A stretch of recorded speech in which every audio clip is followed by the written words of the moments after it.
अस्सलामुअलैकुम guys, welcome back to my channel. आज हम लेकर आए हैं आपके लिए बादाम मिल्क शेक। आज हम बनाएंगे बिल्कुल बाजार जैसा बादाम मिल्क शेक। बादाम मिल्क शेक तो बाजारों में मिलता है, लेकिन कितना प्योर होता है इसकी हमारे पास कोई गारंटी नहीं है, इसलिए हम बिल्कुल प्योर तरीके से घर पर बनाना बताएंगे। ना ही हमने इसमें कोई केमिकल इस्तेमाल किया है और ना ही हमने इसमें कोई फूड कलर डाला है। इसे हमने बिल्कुल प्योर तरीके से बनाया है। आप भी इसको ट्राई कीजिएगा, इंशाल्लाह आपको बहुत पसंद आएगा। चलिए बिना देर करे हम वीडियो स्टार्ट करते हैं। जिसके लिए हमने लिए हैं आधा कप के करीब बादाम, यानी कि 80 ग्राम के करीब है, जिसको हमने 4 से 5 घंटे के लिए पानी में भिगोकर रख दिया था।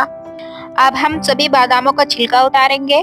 वैसे तो इस तरह से भी छिलका उतर जाता है, लेकिन अगर हम और ज्यादा आसानी से उतारना चाहते हैं तो 15 मिनट के लिए गर्म पानी में भिगोकर ढक के रख दें, उससे और ज्यादा आसानी से उतर जाता है।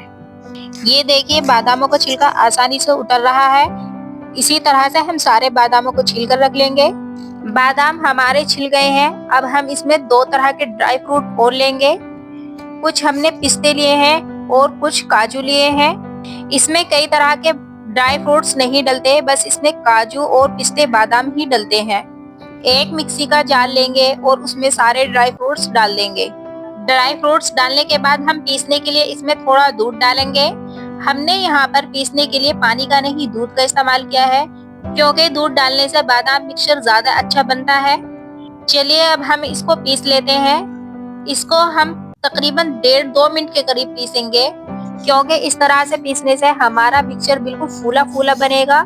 चलिए हमारा बादाम का मिक्सचर बिल्कुल बनकर तैयार है। अब हम बादाम मिल्क शेक के लिए जेली तैयार करते हैं, जिसके लिए हमने एक कढ़ाई में 2 गिलास पानी डाला है। ये पानी 500 ग्राम है। पानी हमें ज्यादा नहीं लेना है, ज्यादा पानी लेने से जेली ढीली ढीली बनती है और अच्छी भी नहीं लगती। पानी को हम उबलने के लिए रख देंगे और इतने हम अपना जेली पाउडर निकाल लेंगे। जेली बनाने के लिए हमने ये पैकेट इस्तेमाल किया है। इससे आधा घंटे के अंदर जेली बनकर तैयार हो जाती है। चलिए हम इसको ओपन कर लेते हैं। ये जेली पाउडर आसानी से बाजार में मिल जाता है।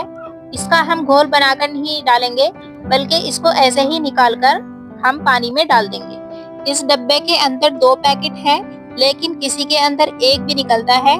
कोई बात नहीं, एक भी ठीक होता है, क्योंकि उसमें दूसरा मिक्स करने की जरूरत नहीं होती। उसमें दोनों ही एक साथ मिक्स हुए हुए आते हैं। इस पैकेट को भी हम बाउल के अंदर ट्रांसफर कर लेंगे और दोनों पाउच को हम अच्छी तरीके से मिक्स कर लेंगे। पानी में अच्छी तरीके से उबाल आ गया है। उबाल आने के बाद हम जेली पाउडर डालेंगे। जेली पाउडर हम तभी डालेंगे जब पानी में अच्छी तरीके से उबाल आ जाए। अगर हम पहले ही पानी में जेली पाउडर डाल देंगे तो इस तरीके से हमारी जेली अच्छी नहीं बनेगी और अच्छी तरीके से जम भी नहीं पाएंगी। 1 मिनट के लिए हम जेली पाउडर डालने के बाद पकाएंगे और खदकी आने के बाद हम गैस का फ्लेम बंद कर देंगे और इसको दूसरे बर्तन में ट्रांसफर कर लेंगे। जेली जमाने के लिए हम बर्तन फैला हुआ लेंगे, जिसमें हमारी जेली ठंडी होकर अच्छे से जम जाए। जेली जमाने के लिए हम इसे आधा घंटे के लिए खोल कर रखेंगे, ताकि हमारी जेली अच्छे से सेट हो जाए। चलिए जितने हमारी जेली सेट होती है इतने हम दूध तैयार कर लेते हैं, जिसके लिए हमने 1.5 किलो फ्रेश दूध लिया है। गैस का फ्लेम हम हाई रखेंगे जब तक हमारे दूध में उबाल नहीं आ जाता है। जब तक हम इस दूध को हाई फ्लेम पर ही पकाएंगे और दूध को हम बीच बीच में चलाते भी रहेंगे, ताकि कढ़ाई में दूध चिपक ना पाए।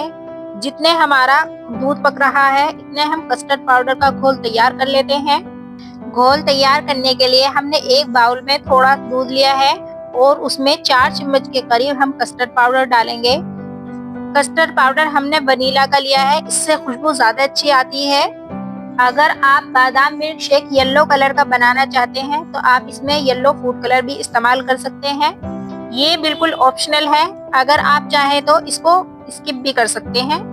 देखिए दूध में उबाल भी आ गया है और ये अच्छी तरीके से पक भी गया है। तकरीबन इसे पकते हुए 5-6 मिनट के करीब हो गए हैं। जो हमने बादाम का मिक्सचर बनाकर तैयार किया था उसको हम दूध के अंदर डालेंगे।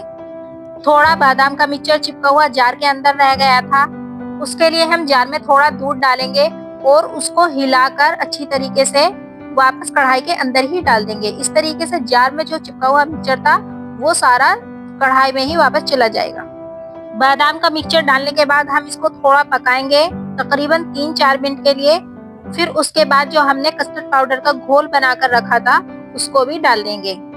कस्टर्ड पाउडर का घोल डालने के बाद हम इसको अच्छी तरीके से पकाएंगे। जैसे जैसे दूध पकता जा रहा है वैसे ही गाढ़ा होता जा रहा है। साथ ही साथ हम दूध को चलाते भी रहेंगे, क्योंकि जो हमने बादाम का मिक्सचर डाला था वो अगर हम नहीं चलाते तो वो चिपक जाता है। और उसके बाद हम इसमें डालेंगे चीनी। इसको मीठा करने के लिए हम इसमें 2 कप चीनी डालेंगे। तकरीबन चीनी 300 ग्राम के करीब है। गैस का फ्लेम अब हम लो ही रखेंगे। चीनी डालने के बाद हम इसे 5 से 6 मिनट के लिए और पकाएंगे, ताकि जो चीनी पानी छोड़ती है वो भी रिड्यूस हो जाए। इसके बाद हम इसमें डालेंगे आधी चम्मच इलायची पाउडर। जब हम दूध के अंदर इलायची पाउडर डालते हैं तो इससे खुशबू भी बहुत ज्यादा अच्छी आने लगती है और जायका भी बढ़ जाता है।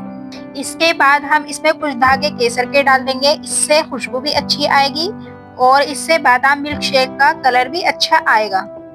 अब दूध में थिकनेस भी आ गई है और साइड में मलाई भी चिपक रही है, यानी कि ये पूरी तरीके से बन गया है। अब हम इसे ठंडा होने के लिए छोड़ देते हैं। जितने दूध ठंडा हो रहा है इतने हम देख लेते हैं जेली को कि वो जमी है या नहीं। देखिए, हमने जेली को जमाने के लिए आधा घंटे के लिए छोड़ दिया था और ये पूरी तरह से जम गई है। अब हम जेली की कटिंग कर लेते हैं। इनके छोटे छोटे पीसेस में हम इसे काट लेते हैं। जेली जमाने के लिए हमने कोई ऑयल या घी का इस्तेमाल नहीं किया, बल्कि हमने ऐसे ही पानी में जेली पाउडर डालकर इसी तरह से डाल दिया था। देखिए जेली कितनी अच्छी तरीके से जम गई है। बिल्कुल एक एक पीस अलग अलग निकल रहा है, कोई पीस टूटा भी नहीं है, यानी हमारी जेली बिल्कुल परफेक्ट बनी है। आपकी भी जेली बिल्कुल परफेक्ट बनेगी अगर आप एक चीज का ख्याल रखें। मैं आपको बताती हूँ।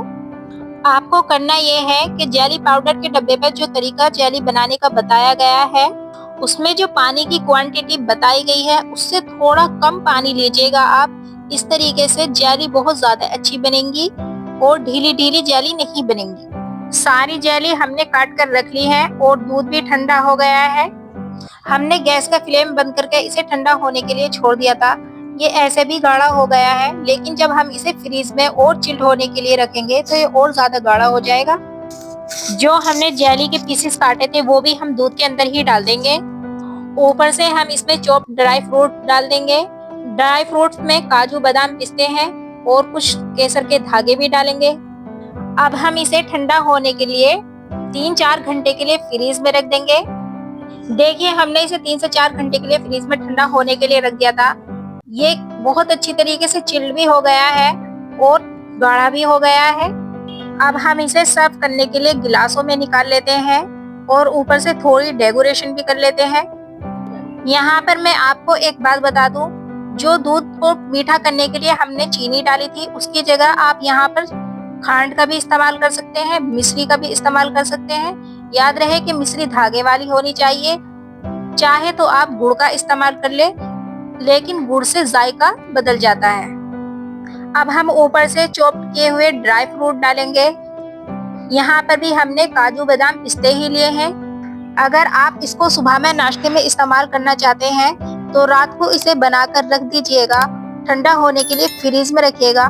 फिर देखिएगा कि सुबह में कितना जायकेदार लगेगा, क्योंकि जितना ज्यादा ये ठंडा होता है उतना ही इसका जायका बढ़ता है और इतना ही ये थिक हो जाता है। ड्राई फ्रूट्स डालने के बाद हम डेकोरेशन के लिए कुछ केसर डालेंगे।